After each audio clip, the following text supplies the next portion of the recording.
দল ঘোষণার পরে জানতে পেরেছি ভদ্রলোক আমাদের সাথে এসেছেন। তারপরে ওনাকে নিউজ হয়, আমাদের লাস্ট জেনারেল মিটিং এ তাকে নিয়ে আমরা আলোচনা করেছি। সব মিডিয়া গুলো জেনেছে যে আমরা আমাদের রাজনৈতিক দল হিসেবে আমরা দুর্নীতির বিরুদ্ধে একদম জিরো টলারেন্স। আমাদের যদি এরকম 2-4 জন বড় ভাই, আপনি যদি যদি আমাকে ন্যূনতম সাপোর্ট না দেন, আমি তো আমার পারিবারিক ব্যয় মানে নির্বাহের জন্য আমাকে আর্নিং এর দিকে দৌড়াতে হবে, তাহলে আমি রাজনীতির মাঠে সময় দিবে কিভাবে? তাতে শিক্ষার্থীদেরকে বহিষ্কার করা হলো একটা ইয়ে থেকে, বিশ্ববিদ্যালয় থেকে। তা এর প্রতিবাদ আমরা করবো না? রাজনৈতিক দল হিসেবে আমাদের দায় আছে এখানে, অবশ্যই আছে। আমরা অবশ্যই প্রতিবাদ করবো। আমরা তো চাই যে এমন করে কোন ফ্যাসিস্ট যেন নতুন করে আমাদের দেশের না আসে। সেক্ষেত্রে আমার মনে হয় যে মৌলিক সংস্কারটা বিএনপির রাজনৈতিক দল হিসেবে আওয়ামী লীগকে নিষিদ্ধের ক্ষেত্রে বিএনপিকে আমরা যেভাবে একদম স্পষ্ট ভাষায় বলছি, এবং বিএনপিকে স্পষ্ট ভাষায় বলতে হবে দল হিসেবে, কোনো ব্যক্তি না। আমরা আজকে আলোচনা করছি ব্যারিস্টার রুমিন ফারহানার বক্তব্য নিয়ে, ব্যক্তি হিসেবে রুমিন ফারহানার বক্তব্য, এটা দলের বক্তব্য বলে আমি বিশ্বাস করি না। কারণ বিএনপি রাজনৈতিক দল হিসেবে এই বক্তব্য দিতে পারে না, কারণ ন্যূনতম কারণ রুমিন ফারহানা তো বিগত আওয়ামী লীগ সরকারের সময় সুবিধাভোগীদের মধ্যে একজন।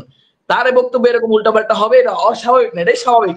আমি ভাবি, বিশ্বাস করি এটাই স্বাভাবিক। কিন্তু বিএনপির নির্যাতিত নিপীড়িত মানুষগুলো এই আন্দোলনকে মনে প্রাণে বিশ্বাস করে, এই আন্দোলনকে ধারণ করে, এবং এই আন্দোলনের যে সকল মানুষ আত্মত্যাগ করেছে তাদেরকে শ্রদ্ধা ভরে স্মরণ করে, তাদের আত্মার মাগফিরাত কামনা করে, আহতদের দ্রুত সুস্থতা কামনা করে, এবং এই যে মানুষ যে ফ্যাসিস্টের বিপক্ষে যে রাজনৈতিক শক্তি হিসেবে গণমানুষ রাস্তায় নেমে এসেছিল, এই মানুষগুলোর প্রতি সম্মান এই মানুষগুলো আছে। এবং এই বাংলাদেশের একটি রাজনৈতিক যে কালচার ছিল, এটা কালচার পরিবর্তন করছে মানুষ। আমি বিশ্বাস করি তারা চায়। আপনাদের অনেক দুর্নীতির খবর পাওয়া গেছে, এবং আপনারা আমি এসেছি আমাদের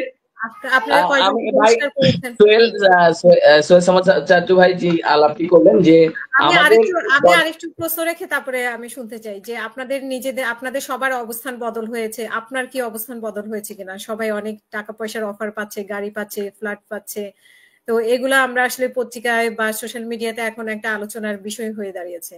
তো আপনি কি কি পেয়েছেন বা আপনারা কি কি পাচ্ছেন সেটা নিয়েও আপনার কাছে আপু, আমি আমার প্রশ্নটা আসছি, আগে ভাইয়ের প্রশ্ন উত্তরটা দিই। ভাই বললেন যে আমাদের একজন যুগ্ম মুখ্য সদস্য সচিব তানভীর আহমেদ, সম্ভবত ভদ্রলোকের নাম, ওই ভদ্রলোক আমাদের সাথে রাজনৈতিক দলে যুক্ত হয়েছেন।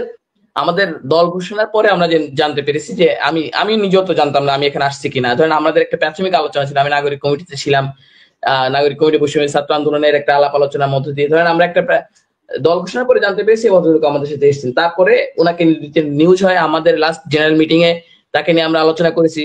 সব মিডিয়া গুলো জেনেছে যে আমরা আমাদের রাজনৈতিক দল হিসেবে আমরা দুর্নীতির বিরুদ্ধে একদম জিরো টলারেন্স। যে যার বিরুদ্ধে অভিযোগ এসছে তাকে দল থেকে অব্যাহতি দেওয়া হয়েছে, তার বিরুদ্ধে তদন্ত। আমার বিরুদ্ধে অভিযোগ আসতে পারে, এখন আমাকে দল কি করবে? অব্যাহতি দিবে, দিয়ে আমার বিরুদ্ধে তদন্ত করবে, তদন্ত আমি দোষী সাব্যস্ত হলে আমাকে দল থেকে বহিষ্কার করবে। হান্নান মাসুদ বললেন যে ওনাকে জামাতের কেউ একজন ব্যবসায়ী ওনাকে গাড়ি দিয়েছে, এভাবে তো আমরা হাসপাতালের মুখেও শুনলাম। আমি এখনো পর্যন্ত আপনি জানেন যে আমি এর আগে একটি ছাত্র সংগঠনের আহ্বায়কের দায়িত্ব ছিলাম, অর্থাৎ বাংলাদেশ ছাত্র অধিকার পরিষদের আহ্বায়কের দায়িত্ব আমি পালন করেছি দীর্ঘদিন। এনারা যে আমরা 2018 সালে কোটা সংস্কার আন্দোলন থেকে আমরা রাজনীতির মাঠে সক্রিয়, এবং ফ্যাসিস্ট আমলে সবচেয়ে বড় যে ভোকাল গুলা ছিল সেগুলোর মধ্যে আমরাই কথা বলতাম। ফ্যাসিস্ট হাসিনার বিরুদ্ধে আমরা রাজপথে সকালে মার খেয়েছি, বিকালে আবার দাঁড়িয়েছি। সকালে এক গ্রুপ জেলে গিয়েছে, বিকালে আর গ্রুপকে গিয়ে শেখ হাসিনার এই জুলুমের প্রতিবাদ করেছে। আমরা তো সেই এলো, আমরা ওই সময় আমরা এইভাবে আমাদের পলিটিক্সটা করেছি। তো যে জিনিসটা বলতে চাই, আপনি এখনো পর্যন্ত বাংলাদেশের সর্বোচ্চ গোয়েন্দা সংস্থা থেকে শুরু করে যাকে দিয়ে তদন্ত করাবেন, এখনো পর্যন্ত আমার উল্টা আমার যে নিজের একটু ব্যবসা ছিল, সেই ব্যবসার মুভমেন্টের আন্দোলনের পরে রাজনীতির সময় দিকে ব্যবসা থেকে আমি আর ক্ষতিগ্রস্ত হয়েছি। আমার এক পয়সা ব্যাংক ব্যালেন্স কোন জায়গায় আস্থাভর সম্পত্তি কোথাও বেড়েছে কিনা, আমাকে কেউ গাড়ি বাড়ি বা কোনো কিছু দেয় নাই, কোনো আর্থিক অনুদান দেয়নি। কিন্তু আমাদের আন্দোলনের যে সুপ্রিম লিডার যারা ছিলেন, বিশেষ করে আমি যদি বলি আমাদের এই বৈষম্য ছাত্র আন্দোলনের সময় আব্দুল হান্নান মাসুদের যে ভূমিকা ছিল সারা পৃথিবী দেখেছে। তো এই আন্দোলনের পরে তার নিরাপত্তার কিছু ইস্যু ছিল, কোন এলাকায় গেলে তার কোন রাজনৈতিক বিএনপি নেতৃবৃন্দরাই তো আমাদের অন্য অনেক নেতৃবৃন্দকে হেল্প করছে যে ঠিক আছে ভাই তুমি এলাকায় যাচ্ছ, আমার ছোট ভাই, আমার বিশ্ববিদ্যালয়ের ছোট ভাই, আমার এলাকার ছোট ভাই, তুমি যাচ্ছ, তোমার তো কিছুই নাই, তুমি নিম্নবিত্ত নিম্ন মধ্যবিত্ত পরিবারের একটা সন্তান, তোমার গাড়ি বাড়ির ফিটনেস হয়তো তোমার এর মধ্যে নাই, ঠিক আছে আমি তোমাকে কিছুদিনের জন্য হেল্প করতেছি।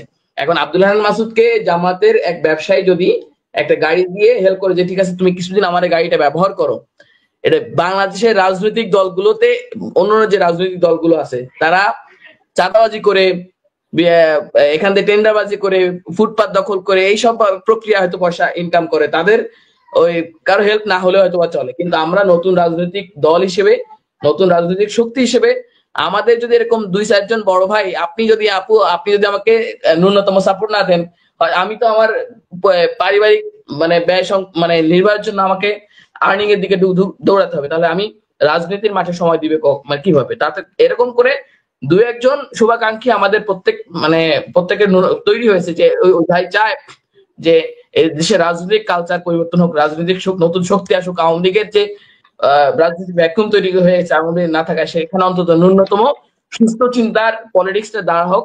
সেই সুস্থ চিন্তার পলিটিক্স যারা করতে চায় তাদেরকে একটু হলে সাপোর্ট দিই। এর অনেক মানুষই আছে যারা আমাদেরকে সাপোর্ট করতে চায়। আপনি তো চ্যালেঞ্জ করলেন যে আপনাকে কেউ 1 টাকাও দেয়নি বা ইয়ে করে, হাসনাত আব্দুল্লাহ নিজেও চ্যালেঞ্জ করেছে যে তাকে সে কোথাও থেকে যদি 1 টাকা কারো থেকে 1 টাকা নিয়ে থাকে তাহলে সে রাজনীতি ছেড়ে দিবে, এরকমটা চ্যালেঞ্জ নিয়েছে। আপনি বললাম তো মানে বাংলাদেশের সর্বোচ্চ গোয়েন্দা সংস্থা থেকে শুরু করে যাকে দিয়ে আপনি তদন্ত, যে সংস্থা তদন্ত করবে সেই সংস্থার তদন্তকে আমি মানে একদম কিভাবে বলবো, যে ধরনের শাস্তি যদি কোনো না কোনো ভাবে আমার ইনক্লুডেশন থাকে কোথাও, আমি সেই শাস্তি অবশ্যই মাথাতে নেই, যে কেউ করতে পারে। যে আপনার কাছে এক লাইনে আরো বলি, আগে যে বাসায় ভাড়া থাকতাম তার চেয়ে আরো আন্দোলনের পরে আরো কম পয়সা দিয়ে একটু ছোট একটা বাসা নিয়েছি যাতে করে কোনোভাবে থাকা যায়। আমার আগের বাসা ছেড়ে দিয়ে আমার ছোট একটা বাসা নিতে হয়েছে, মানে যেহেতু আমার ইনকামের মানে পরিধি কমে গেছে, আমি ব্যবসার দিকে সময় দিতে পারছি না। আমি খোলামেলাই বলছি আপনাদের সাথে, আমরা যদি না বলি মানুষ বুঝবে কিভাবে? আমাকে বলতে হচ্ছে। আমি আগে যে বাসায় থাকতাম সেখানে আমার যে বাসা ভাড়া দিতে হতো, এখন তার ধরেন 30% কম খরচে আমার একটা বাসা ভাড়া দিতে হচ্ছে, মানে অর্থাৎ এমন বাসা আমার থাকতে হচ্ছে কোনোভাবে, মানে পরিবার নিয়ে কোনোভাবে একটু টিকে থাকা যায় এমন না। এনসিপি একটা রাজনৈতিক দল হিসেবে যেহেতু শিক্ষার্থীদের একটা মানে সমর্থন আমাদের প্রতি আছে, এবং রাজনৈতিক দল হিসেবে আমরা এই যে 30 জন শিক্ষার্থীকে বহিষ্কার করা হলো তার বিপক্ষে আমরা কেন অবস্থান নিব না বলেন? তাদের সাথে কি অন্যায় করা হয়েছে না? কুয়েটে যে ঘটনা ঘটেছিল তার স্পষ্ট ডকুমেন্টস থাকার পরেও যারা চিহ্নিত সন্ত্রাসী তাদেরকে গ্রেপ্তার না করে উল্টা মানে শিক্ষার্থীদেরকে বহিষ্কার করা হলো একটা ইয়ে থেকে, বিশ্ববিদ্যালয় থেকে।